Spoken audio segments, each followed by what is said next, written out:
ಶ್ರೀ ಲಹರಿ ವೇಲು ಅವರೇ, ಆತ್ಮೀಯ ಪತ್ರಕರ್ತರೇ, ನೆಚ್ಚಿನ ಮಾಧ್ಯಮ ಮಿತ್ರರೇ, ಹೇಳೋದು ಬೇಕಾದಷ್ಟಿದೆ. ಆನಂತರ ಈಗ ನೀವು ನೋಡಿರೋದು ಎಲ್ಲವನ್ನೂ ಹೇಳುತ್ತೆ ಅಂತ ನಾನು ಅಂದ್ಕೊಂಡಿದ್ದೀನಿ. ಚಲನಚಿತ್ರದ ಸಾರಾಂಶವನ್ನೇ ಬಹುಶಃ ಅದು ಪಡಿಮೂಡಿಸಿದೆ. ಅಪ್ಪಟ ದೇಶಪ್ರೇಮದ ಕಥೆ ಇದೆ. ಒಂದು ಕಡೆ ಹಳ್ಳಿಯಲ್ಲಿ ಆ ರೈತರ ಸಮಸ್ಯೆಗಳು, ರೈತ ಕೂಡ ಇಲ್ಲಿ ನಿಜವಾದಂಥ ನಾಯಕನೇ. ಹಾಗೇನೆ ಒಬ್ಬ ಯೋಧನ ಪಾತ್ರದಲ್ಲಿ ರಮೇಶ್ ಪರ್ವಿಕರ್ ಅವರು ಬಹಳ ಮನೋಜ್ಞವಾಗಿ ಅಭಿನಯಿಸಿದ್ದಾರೆ. ಮೊದಲನೇ ಬಾರಿಗೆ ಅವರು ಅಭಿನಯಿಸ್ತಾ ಇದ್ದಾರೆ ಅಂತ ಅನ್ಸೋದೇ. ಅದಕ್ಕಾಗಿ ಅವರಿಗೆ ಕರ್ನಾಟಕದ ಜನತೆಯ ಪರವಾಗಿ ಅಭಿನಂದನೆಗಳನ್ನು ನಾನು ಹೇಳೋದಕ್ಕೆ ಇಷ್ಟಪಡ್ತೇನೆ. ಅದಕ್ಕೇನೆ ಎಲ್ಲಿ ಉಜ್ವಲವಾದಂಥ ರಾಷ್ಟ್ರಪ್ರೇಮ ಇರುತ್ತೆ ಅಲ್ಲಿ ಬಹುಶಃ ತನಗೆ ತಾನೇ ಇಂಥದ್ದು ಪಲ್ಲವಿಸ್ತಾ ಹೋಗುತ್ತೆ, ಮೈತಾಳ್ತಾ ಹೋಗುತ್ತೆ. ಹಾಡುಗಳಿರ್ಬೋದು ಅಥವಾ ಸಂಭಾಷಣೆ ಇರ್ಬೋದು, ಎಲ್ಲ ಕಡೆ ಏನೋ ಒಂದು ವಿಶಿಷ್ಟತೆ ಇದೆ. ಸ್ವತಃ ರಮೇಶ್ ನಿರ್ದೇಶಕರಾಗಿ ಕೆಲಸ ಮಾಡಿದ್ದಾರೆ, ನಟರಾಗಿ ಕೂಡ ಕೆಲಸ ಮಾಡಿದ್ದಾರೆ, ನಿರ್ಮಾಪಕ ಕೂಡ ಆಗಿದ್ದಾರೆ. ನಿರ್ಮಾಪಕರಾಗಿ ನಮ್ಮನ್ನು ಚೆನ್ನಾಗಿ ನೋಡ್ಕೊಂಡಿದ್ದಾರೆ. 3 ಬಾರಿ ನನ್ನನ್ನಂತೂ ಕೂಡ ಬೆಂಗಳೂರಿಂದ ಅಲ್ಲಿವರೆಗೆ ಕರೆಸ್ಕೊಂಡಿದ್ರು. ಕೂಡ್ಲಿಗೆ ಕೊಪ್ಪಳ ಮತ್ತು ಸುತ್ತಮುತ್ತಲ ಪ್ರದೇಶದಲ್ಲಿ ಅವರು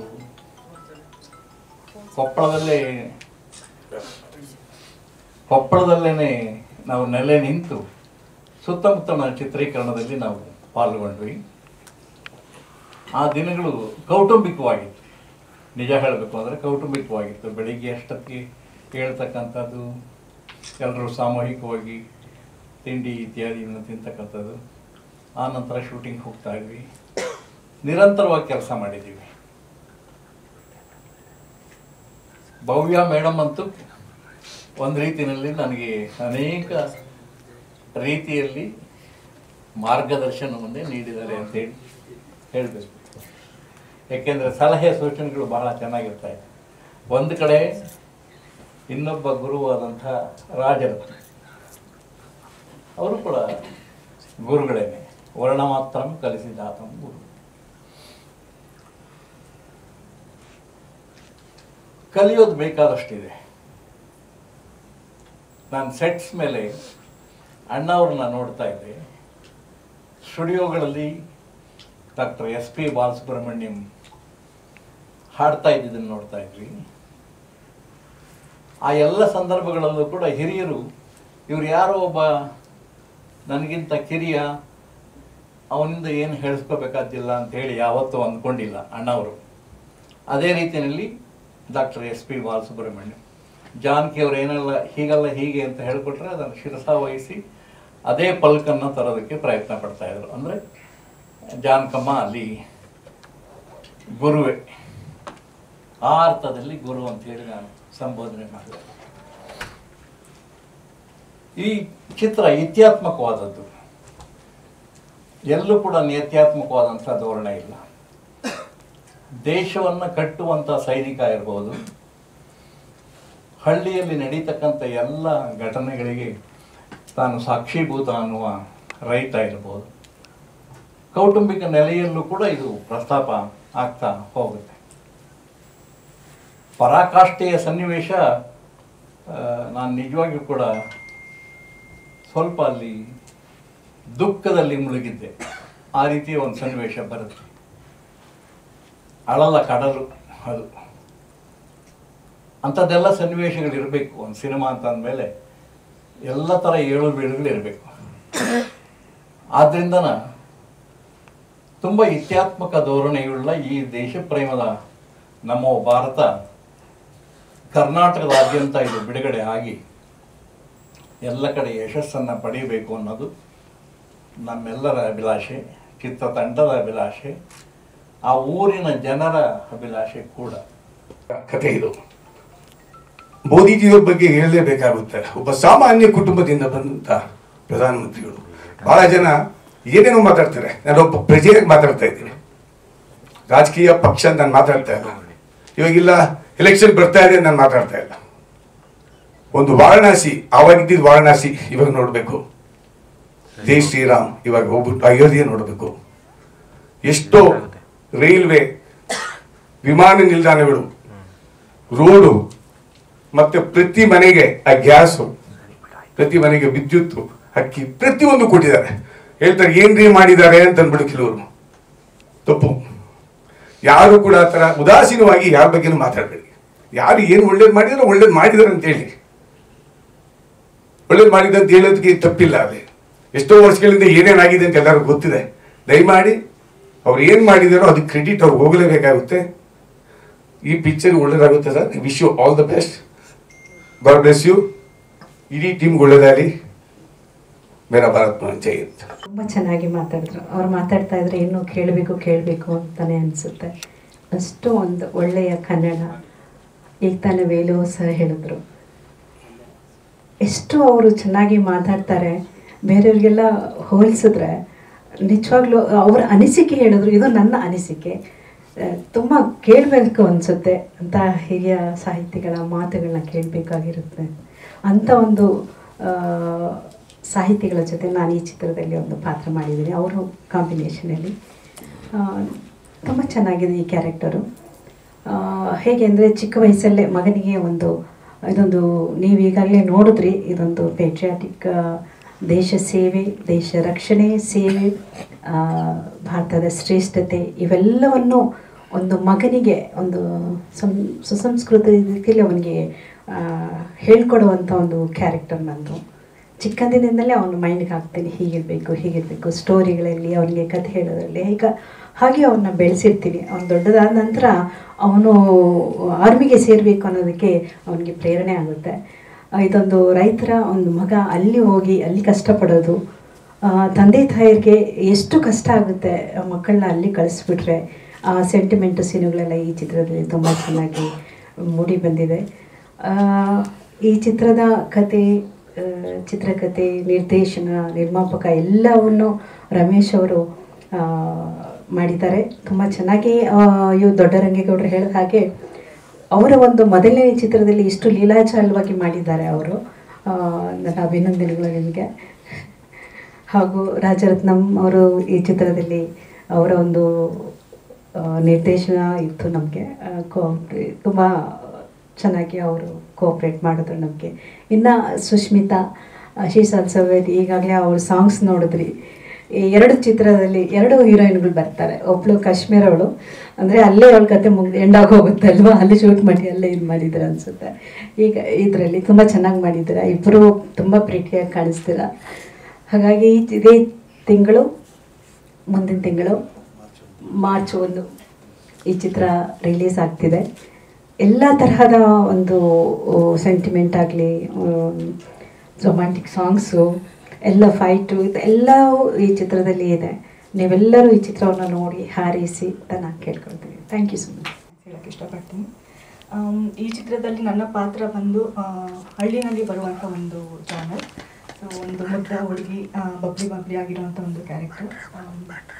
ಮುಖ್ಯವಾಗಿ ಹೇಳೋದಾದರೆ ಸೈನಿಕನ ಪ್ರೀತಿಯಾಗಿರ್ತೀನಿ. ತುಂಬ ಖುಷಿ ಇದೆ ಇಂಥ ಒಳ್ಳೆ ಸಿನಿಮಾದಲ್ಲಿ ನನಗೊಂದು ಒಳ್ಳೆ ಪಾತ್ರ ಸಿಕ್ಕಿರೋದು. ಹಾಗೆ ಇನ್ನೇನು ಮಾರ್ಚ್ 1ಕ್ಕೆ ಸಿನಿಮಾ ರಿಲೀಸ್ ಆಗುತ್ತೆ. ದಯವಿಟ್ಟು ನಿಮ್ಮೆಲ್ಲರ ಸಪೋರ್ಟ್ ಖಂಡಿತ ಮುಖ್ಯ. ಹಾಗೆ ತುಂಬಾ ಖುಷಿ ಇದೆ ಒಳ್ಳೊಳ್ಳೆ ಲೆಜೆಂಡ್ಸ್ಗಳ ಜೊತೆ ಸ್ಕ್ರೀನ್ ಶೇರ್ ಮಾಡ್ತಾ ಇರೋದು. ಹೀಗೆ ಸಪೋರ್ಟ್ ಮಾಡ್ತಾರೆ. Thank you so much. ಧನ್ಯವಾದ. ಭಾವನೆಯಿಂದ ನಮ್ಮ ಜೊತೆಗೆ ನಿಂತ್ಕೊಂಡು ಈ ಒಂದು ಸಿನಿಮಾ ಅದ್ಭುತವಾಗಿ ಮೂಡಿ ಬರಲಿಕ್ಕೆ ಅವರು ಕೂಡ ಕಾರಣೀಭೂತರಾಗಿದ್ದಾರೆ. ಹಾಗೆ ನಮ್ಮ ಸಿನಿಮಾದ ಎಡಿಟರ್ ಅಂತ ಸಂಜೀವ್ ರೆಡ್ಡಿ ಅವರು ಕೂಡ ನಮಗೆ ಬಹಳಷ್ಟು ಸಹಕಾರ ನೀಡಿದ್ದಾರೆ, ಕ್ಲಿಯರ್ ಶ್ರಮಿಸಿದ್ದಾರೆ. ಹಾಗೆ ನಮ್ಮ music director A T Ravish ಅವರು ಕೂಡ ನಮಗೆ ಸಹಕಾರ ಕೊಟ್ಟಿದ್ದಾರೆ. ಅದರಲ್ಲೂ ನಮ್ಮ ಹಿನ್ನೆಲೆ ಸಂಗೀತ ಪಳನಿ ಸೇನಾಪತಿಯವರು ಅವರು ಕೂಡ ಭಾಳಷ್ಟು ಚೆನ್ನಾಗಿ ನಮ್ಗೆ ಸಮಯ ಕೊಟ್ಟು ಭಾಳಷ್ಟು ಚೆನ್ನಾಗಿ ನಮಗೆ ಪ್ರಯತ್ನ ಮಾಡಿ ಸಿನಿಮಾವನ್ನು ಮೂಡಿ ಬರಲಿ ಭಾಳ ಕಾರಣೀಭೂತರಾಗಿದ್ದಾರೆ. ಹಾಗೆ ಡೈರೆಕ್ಷನ್ ಡಿಪಾರ್ಟ್ಮೆಂಟ್ ಹೇಳಬೇಕಂದ್ರೆ 3 ಶೆಡ್ಯೂಲಲ್ಲಿ 3 ಡೈರೆಕ್ಷನ್ ಡಿಪಾರ್ಟ್ಮೆಂಟಲ್ಲಿ ನನ್ನ ಜೊತೆಗೆ ಇದ್ಕೊಂಡು ನನ್ನ ಜೊತೆಗೆ ಸಹಕಾರ ನೀಡಿದಂಥ ರಾಜರತ್ನ ಇರ್ಬೋದು, ಅವರು ಕೂಡ ನಂಗೆ ಸಹಕಾರ ಕೊಟ್ಟಿದ್ದಾರೆ. ಹಾಗೆ 2 ಶೆಡ್ಯೂಲ್ ಕೆಲಸ ಮಾಡಿದಂಥ ವಿನಾಯಕ್ ಇರ್ಬೋದು, ಬಸವರಾಜ್ ಬಂಗಿ ಇರ್ಬೋದು, ಹಾಗೆ ಯೇಸುದಾಸ್ ಇರ್ಬೋದು, ಬಹಳಷ್ಟು ಒಳ್ಳೊಳ್ಳೆ ನುರಿತರಂಥ ತಜ್ಞರು ಈ ಸಿನಿಮಾದಲ್ಲಿ ಕೆಲಸವನ್ನು ಮಾಡಿದ್ದಾರೆ. ಹೀಗಾಗಿ ಇದು ನಡೆದ ಘಟನೆ, ಒಂದು ಉತ್ತರ ಕರ್ನಾಟಕದಲ್ಲಿ ನಡೆದ ಘಟನೆಯನ್ನು ಇಟ್ಕೊಂಡಿದ್ದೀವಿ. ಒಂದು ಏನು ಟೀಸರಲ್ಲಿ ಹೇಳಕ್ ಹೋಗಿಲ್ಲ, ಸಿನಿಮಾ ದಯವಿಟ್ಟು ಥಿಯೇಟ್ರಿಗೆ ಬಂದು ನೋಡಿದ ಮೇಲೆ ಗೊತ್ತಾಗುತ್ತೆ. ಯಾಕಂದ್ರೆ ಈ ವಿಶೇಷವಾಗಿ ಅಂದ್ರೆ ಒಂದು ದೊಡ್ಡ ಘಟನೆ ನಡೆದಿದ್ದೆ ಅಂದ್ರೆ ನಮ್ಮ ಲೊಕೇಶನ್ ತೋರಿಸಿದಂತ ದೊಡ್ಡ ಲೀಡರ್ ಏನಿದ್ರು ಅವ್ರು ಇಬ್ಬರನ್ನ ಹೊಡೆದು ಹಾಕಿದ್ರು. ನಮ್ಮ ಚಲನಚಿತ್ರದಲ್ಲಿ ಒಬ್ರು ದೊಡ್ಡ RSS ಪ್ರಚಾರಕರು, ಹಿರಿಯ ಪ್ರಚಾರಕರು ಆಕ್ಟ್ ಮಾಡಿದ್ರು. ಅವರನ್ನ ನಾವು ಶೂಟಿಂಗ್ ಮುಗಿಸ್ಕೊಂಡು ಬಂದ 15 ದಿನದಲ್ಲಿ ಅವ್ರ ಇಬ್ಬರು ಗನ್ಮೆನ್ ಅನ್ನ ಮತ್ತು ಅವರನ್ನ ಹೊಡೆದು ಹಾಕಿದ್ರು. ಚಂದ್ರಕಾಂತ್ ಶರ್ಮಾ ಅವರು ಅಂತೇಳಿ ಅವರು ಅದೊಂದು ದೊಡ್ಡ ಆಘಾತನೆ. ಯಾಕಂದ್ರೆ ನಾವು ಚಿತ್ರೀಕರಣ ಮಾಡ್ಬೇಕಾದ್ರೆ ವೇಲು ಸರ್ ಹೇಳ್ತಾ ಇದ್ರು, ಇವತ್ತಿನ ಕಾಶ್ಮೀರ ಶ್ರೀನಗರ ಖಂಡಿತ ಹಾಗೆ ಇದೆ. ಯಾಕಂದ್ರೆ ನಾವು 2019ರಲ್ಲೂ ಕೂಡ ಅಲ್ಲಿ ಈಗಾದ್ರೂ ಆತಂಕವಾದಿ ಭಯೋತ್ಪಾದನೆಯ ಭಯ ಇದೆ, ಅಲ್ಲಿಯ ವ್ಯವಸ್ಥೆ. ಯಾಕಂದ್ರೆ ನಾವೆಲ್ಲ ಇಷ್ಟೊಂದು ಫ್ರೀಡಮ್ ಆಗಿ ಎಷ್ಟು ಚೆನ್ನಾಗಿ ಎಷ್ಟು ಚೆನ್ನಾಗಿ ನಾವು ಕೂತಿದ್ದೀವಿ. ಆದರೆ ಕಾಶ್ಮೀರಲ್ಲಿ ವಾತಾವರಣ ಬಹಳ ಕೆಟ್ಟ ಪರಿಸ್ಥಿತಿ ಮತ್ತು ಅಲ್ಲಿಯ ವಾತಾವರಣ ಪ್ರಕೃತಿ ಹಾಗೆ ಬಹಳ ಕಷ್ಟ ಇದೆ ಅಲ್ಲಿ. ಅಂತ ಒಂದು ವ್ಯವಸ್ಥೆಯಲ್ಲಿ ಪ್ರತಿದಿನ ನಾವು ಚಿತ್ರೀಕರಣ ಮಾಡ್ಬೇಕಾದ್ರೆ ಪ್ರತಿ ಗಂಟೆಯಲ್ಲೂ ನಾನು ಸಮಸ್ಯೆಗಳನ್ನು ಎದುರಿಸ್ತಿದ್ವಿ. ಹೀಗಾಗಿ ಒಂದು 3 ಹಿರಿಯ ಜೀವಗಳನ್ನು ನಾವು ಅಲ್ಲಿ ಕಳ್ಕೊಂಡಿದ್ವಿ ಕಾಶ್ಮೀರದಲ್ಲಿ ಈ ಚಲನಚಿತ್ರದಲ್ಲಿ ಪಾತ್ರ ಮಾಡೋದು. ಖಂಡಿತ ಸರ್, ಅದನ್ನ ಸಿನಿಮಾದಲ್ಲೇ ನೋಡಿ ನೀವು ಖಂಡಿತ ಅದನ್ನು ತೋರಿಸಿದ್ವಿ. ಅದೇ ತರ ನಮೋ ಭಾರತ್ ಅನ್ನುವಂಥ ಈ ಚಿತ್ರವನ್ನ ಯಾಕಂದ್ರೆ ನಾನು ಹಿಂದೆ ಧಾರವಾಡ ರಂಗಾಯಣ ಡೈರೆಕ್ಟರ್ ಆದಾಗ ಒಂದು ದೊಡ್ಡ ಸಾಹಸಕ್ಕೆ ಹಾಕಿದೆ, ಕಿತ್ತೂರು ಚೆನ್ನಮ್ಮನ ನಾಟಕ ಮಾಡ್ಬೇಕಂತೇಳಿ. ನಮ್ಮ ದೇಶ ಅಲ್ಲ, ನಮ್ಮ ಜಗತ್ತಲ್ಲೂ ಒಂದು ನಾಟಕಕ್ಕೆ ಎಷ್ಟು ಜನ ಸೇರ್ಬೋದು ಅಂತ ಕೇಳಿದಾಗ 5,000 ಜನ ಜಾಸ್ತಿ ಸೇರಿಲ್ಲ ಅಂತ ಹೇಳಿದ್ರು. 10,000 ಕೂಡಿರ್ಬೋದ ಒಂದು ನಾಟಕ ನೋಡಕ್ಕೆ ಅಂತ ಕೇಳಿದ್ರು. ಆದರೆ ನಮ್ಮ ನಾಟಕದಲ್ಲಿ 50,000 ಜನ, 1,00,000 ಜನ ಸೇರ್ಬೇಕು ಅಂತ ನಾಟಕ ಮಾಡ್ಬೇಕಂದಾಗ ಎಲ್ಲ ಧಾರವಾಡ ಹಿರಿಯರು ಎಲ್ಲರೂ ನಕ್ಕಿದ್ರು ನನಗೆ. ಅವಾಗ ನನಗೆ ನಿಂತಿರೋದೇ ಮಾಧ್ಯಮದವರು. ನಾನು ಈ ಮಟ್ಟಕ್ಕೆ ಬರಬೇಕಾದ್ರೆ ಒಂದು ರಾಜಕೀಯ ವ್ಯವಸ್ಥೆಯಲ್ಲಿ ಅಂತಲ್ಲ, ಈ ಸಿನಿಮಾದಲ್ಲಿ ಅಥವಾ ಸಾಂಸ್ಕೃತಿಕ ಕ್ಷೇತ್ರದಲ್ಲಿ ಒಂದು ಹೆಸರು ಮಾಡಲಿಕ್ಕೆ ಸಹಕಾರ ನೀಡಿದಂಥವ್ರು ಮಾಧ್ಯಮ ಮಿತ್ರರು. ಮಾಧ್ಯಮ ಮಿತ್ರರು ಮಾಡಿದಾಗ ನಾಟಕ ಮಾಡ್ಬೇಕಂತ ಶುರು ಮಾಡಿದ್ವಿ. ಅವಾಗೇನು ಸರ್ಕಾರ ನನಗೆ ಸಹಕಾರ ಕೊಡಲಿಲ್ಲ ಅಂದರೆ ಅನುದಾನ ಕೊಡಲಿಲ್ಲ. ಅವಾಗ ಮಾಧ್ಯಮ ಮಿತ್ರರ ಹತ್ರ ಹೋಗಿ ನನ್ನ ಸ್ನೇಹಿತರ ಹತ್ರ ಹೋದಾಗ ಇಲ್ಲ ಖಂಡಿತ ಮಾಡಿ ಎಂದಾಗ ಶಂಕರ್ ಪಾಕೋಜಿ ಅವರು ಅಲ್ಲಿ ಬಹಳಷ್ಟು ಹಿರಿಯ ಪತ್ರಕರ್ತರು, ಮಾಧ್ಯಮ ಮಿತ್ರರು, ಎಲ್ಲ ಯುವ ಪತ್ರಕರ್ತರು ಕೂಡ ನಾವಿದೀವಿ ನಿಮ್ಮ ಜೊತೆಗೆ ಅಂತ ಧೈರ್ಯ ತುಂಬಿದಾಗ ನಾನು ಮುನ್ನುಗ್ಗಿ ಆ ನಾಟಕವನ್ನು ಮಾಡಿದ್ದೀವಿ. ಬೈಲಹೊಂಗಲ್ ಚೆನ್ನಮ್ಮನ ಒಂದು ಸಮಾಧಿ ಸ್ಥಳದಲ್ಲಿ ನಾಟಕ ಮಾಡಿದಾಗ 75,000 ಜನ ಸೇರಿದ್ರು. ಧಾರವಾಡದಲ್ಲಿ 50,000 ಜನ ಸೇರಿದ್ರು. ಮೀಡಿಯಾ ಇರ್ಬೋದು, ಎಂತೆಂಥ ಒಂದು ಬಡ ಕುಟುಂಬದಲ್ಲಿರುವಂಥ ಒಬ್ಬೊಬ್ಬ ಪ್ರತಿಭೆಗಳನ್ನ ಮಾಧ್ಯಮದವರು ಯಾವ ರೇಂಜಿಗೆ ತಗೊಂಡು ಹೋಗಿದ್ದಾರೆ ಅಂದ್ರೆ ಆ ಥರ ಒಂದು ಶಕ್ತಿ ಆ ಮಾಧ್ಯಮ ಮಿತ್ರರಲ್ಲಿದೆ. ಅದಕ್ಕೋಸ್ಕರ ನಾವು ಉತ್ತರ ಕರ್ನಾಟಕದ ಪ್ರತಿಭೆಗಳು ಎಲ್ಲರೂ ಜೊತೆಗೆ ಸೇರಿಕೊಂಡು ಎಲ್ಲ ಹಿರಿಯರು, ಉತ್ತರ ಕರ್ನಾಟಕ ಅಂದರೆ ನಮಗೆ ಕರ್ನಾಟಕನೇ ಒಂದು 2 ಕಣ್ಣಿದ್ದ ಹಾಗೆ. ಆದರೂ ಉತ್ತರ ಕರ್ನಾಟಕ ಅಂದರೆ ತಮಗೆ ಗೊತ್ತಿದೆ, ಸಿನಿಮಾದವ್ರಿಗೆ ಊಟ ಹಾಕೋದೇ ಉತ್ತರ ಕರ್ನಾಟಕದವರು. ಚುಟಗೇಸು ಕಾರ್ ತುಂಬ್ಕೊಂಡು ಬರೋರು ಏನು ನಿರ್ಮಾಪಕರಿದ್ದಾರೆ ಎಲ್ಲರೂ ಉತ್ತರ ಕರ್ನಾಟಕದಿಂದ ತುಂಬ್ಕೊಂಡು ಬರ್ತಾರೆ. ಆಡಿಯೋ ಕಂಪ್ನಿಯವರು ಅಷ್ಟೇ, ವೇಲು ಸರ್ ತಪ್ಪಿಕೊಳ್ಳಿ ಬಹಳಷ್ಟು. ಆದರೆ ಉತ್ತರ ಕರ್ನಾಟಕ ಅಷ್ಟು ಸಮೃದ್ಧ ಮತ್ತು ತಾಯಿ ಮಾತೃ ಸ್ವರೂಪ ಮನಸ್ಸುಳ್ಳು ಅಂತ ಉತ್ತರ ಕರ್ನಾಟಕದ ಜನರು. ಯಾಕಂದ್ರೆ ಯಾವುದೇ ಒಂದು ಸಿನಿಮಾ ಇಲ್ಲಿ ಖಾಲಿ ಹೊಡಿತಾ ಇದ್ರೆ ಉತ್ತರ ಕರ್ನಾಟಕದಲ್ಲಿ ಹೌಸ್ಫುಲ್ ಇರುತ್ತೆ. ಯಾಕಂದ್ರೆ ಅಷ್ಟು ಸಿನಿಮಾ ಪ್ರೇಮಿಗಳು ಮತ್ತು ಚಲನಚಿತ್ರ ಕಲಾವಿದರನ್ನು ಅಷ್ಟು ಪೂಜ್ಯ ಭಾವನೆಯಿಂದ ನೋಡ್ತಾರೆ. ಅಂತ ಉತ್ತರ ಕರ್ನಾಟಕದಿಂದ ಎಲ್ಲ ಪ್ರತಿಭೆಗಳು ನಾವು ಕೂಡಿ ಮಾಡಿದ್ದೀವಿ. ಮಾಧ್ಯಮ ಮಿತ್ರರು ಹೆಚ್ಚಿನ ಇದಕ್ಕೆ ಪ್ರಚಾರವನ್ನು ಕೊಟ್ಟು ಮಾರ್ಚ್ 1ನೇ ತಾರೀಕಿಗೆ ರಾಜ್ಯಾದ್ಯಂತ ನಾವು ಬಿಡುಗಡೆಯನ್ನು ಮಾಡ್ತಾ ಇದ್ದೀವಿ. ಅದರಲ್ಲೂ ನಮ್ಮದೇ ಒಂದು ಡಿಸ್ಟ್ರಿಬ್ಯೂಷನ್ ಇದೆ, ಕೀರ್ತಿ ಸಿನಿ ಫಿಲಿಮ್ಸ್ ಅಂತೇಳಿ ನನ್ನ ಬ್ಯಾನರಲ್ಲೇ ಮಾಡ್ತಾ ಇದ್ದೀನಿ. ನನ್ನ ಜೊತೆಗೆ ನನ್ನ ಸ್ನೇಹಿತ ಯುವಕ ನಮ್ಮ ವೆಂಕಟಗೌಡ ನನ್ನ ಜೊತೆಗೆ ನಿಂತ್ಕೊಂಡಿದ್ದಾರೆ. ಒಂದು 125 ಥಿಯೇಟರ್ ನಾವು ಪ್ಲ್ಯಾನ್ ಮಾಡಿದ್ದೀವಿ. 125 ಥಿಯೇಟರ್ದಲ್ಲಿ ಒಂದು ಮಾರ್ಚ್ 1ನೇ ತಾರೀಕಿಗೆ ನಾವು ಬಿಡುಗಡೆಗೊಳಿಸ್ತಾ ಇದ್ದೀವಿ. ಹೀಗಾಗಿ ನಿಮ್ಮೆಲ್ಲರ ಸಹಕಾರ ಮತ್ತೊಮ್ಮೆ ನಾನು ಕೋರ್ತಾ ಇದ್ದೀನಿ. ಕರ್ನಾಟಕದಲ್ಲಿ ಇವತ್ತಿನ ಈ ಕಾರ್ಯಕ್ರಮವನ್ನು ಇಲ್ಲಿಗೆ ಸಮಾಪ್ತಿಗೊಳಿಸ್ತಾ ಇದ್ದೀವಿ. ಮತ್ತೆ ಸಿಗೋಣ. ನಮಸ್ಕಾರ, ಶುಭ ಸಂಜೆ.